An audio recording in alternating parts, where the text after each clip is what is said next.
so handsome. But the youngest was so beautiful that the sun himself, who has seen everything, was bemused every time he shone over her because of her beauty. Near the royal castle there was a great dark wood, and in the wood, under an old linden tree, was a well. And when the day was hot, the king's daughter used to go forth into the wood and sit by the brink of the cool well. And if the time seemed long, she would take out a golden ball and throw it up and catch it again, and this was her favorite pastime. Now it happened one day that the golden ball, instead of falling back into the maiden's little hand, which had sent it aloft, dropped to the ground near the edge of the well and rolled in. The king's daughter followed it with her eyes as it sank, but the well was deep, so deep that the bottom could not be seen. Then she began to weep, and she wept and wept as if she could never be comforted. And in the midst of her weeping, she heard a voice saying to her, "What ails you, king's daughter? Your tears would melt a heart of stone."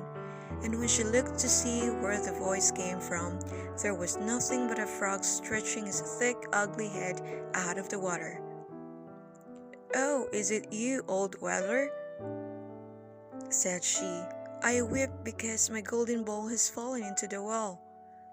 "Never mind, do not weep," answered the frog. "I can help you, but what will you give me if I fetch up your ball again?" "Whatever you like, dear frog," said she. "Any of my clothes, my pearls and jewels, or even the golden crown that I wear." "Your clothes, your pearls and jewels, and your golden crown are not for me," answered the frog. "But if you would love me and have me for your companion and playfellow, and let me sit by you at the table, and eat from your plate and drink from your cup and sleep in your little bed, if you would promise all this, then would I dive below the water and fetch you your golden ball again." "Oh yes," she answered, "I will promise it all, whatever you want, if you will only get me my ball again." But she thought to herself, "What nonsense he talks, as if he could do anything but sit in the water and croak with the other frogs, or could possibly be anyone's companion." But the frog, as soon as he heard her promise, drew his head under the water and sank down out of sight. But after a while he came to the surface again with the ball in his mouth, and he threw it on the grass. The king's daughter was overjoyed to see her pretty plaything again, and she caught it up and ran off with it. "Stop, stop!" cried the frog. "Take me up too. I cannot run as fast as you." But it was of no use, for he croaked and croaked after her as he might. She would not listen to him, but made haste home, and very soon forgot all about the poor frog, who had to betake himself to his well again. The next day, when the king's daughter was sitting at table with the king and all the court, and eating from her golden plate, there came something butter up the marble stairs, and then there came a knocking at the door and a voice crying, "Youngest king's daughter, let me in." And she got up and ran to see who it could be. But when she opened the door, there was the frog sitting outside. Then she shut the door hastily and went back to her seat, feeling very uneasy. The king noticed how quickly her heart was beating and said, "My child, what are you afraid of? Is there a giant standing at the door ready to carry you away?" "Oh no," answered she, "no giant, but a horrid frog."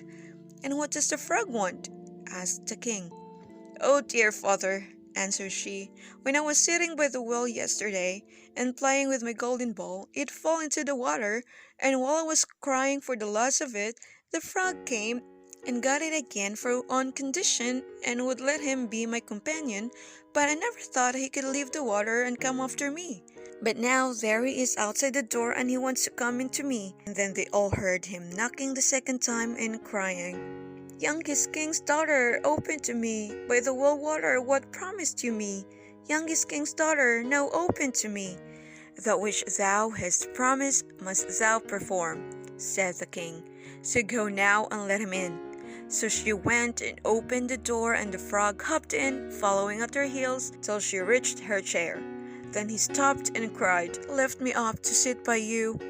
but she delayed doing so until the king ordered her. When once the frog was on the chair, he wanted to get on the table, and there he sat and said, "Now push your golden plate a little nearer so that we may eat together."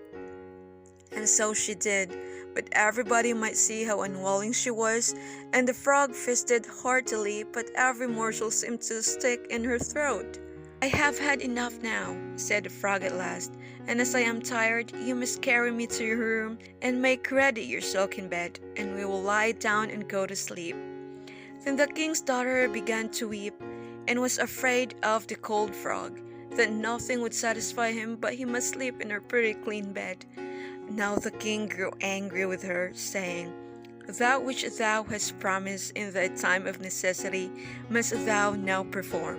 So she picked up the frog with her finger and thumb, carried him upstairs, and put him in a corner. And when she had lain down to sleep, he came creeping up, saying, "I am tired and want to sleep as much as you. Take me up, or I will tell your father."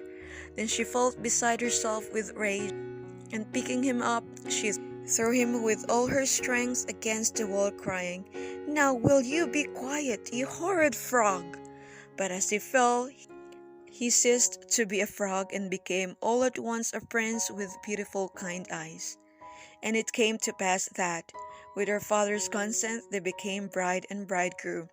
And he told her how a wicked witch had bound him by her spells, and how no one but she alone could have released him, and that they two would go together to his father's kingdom.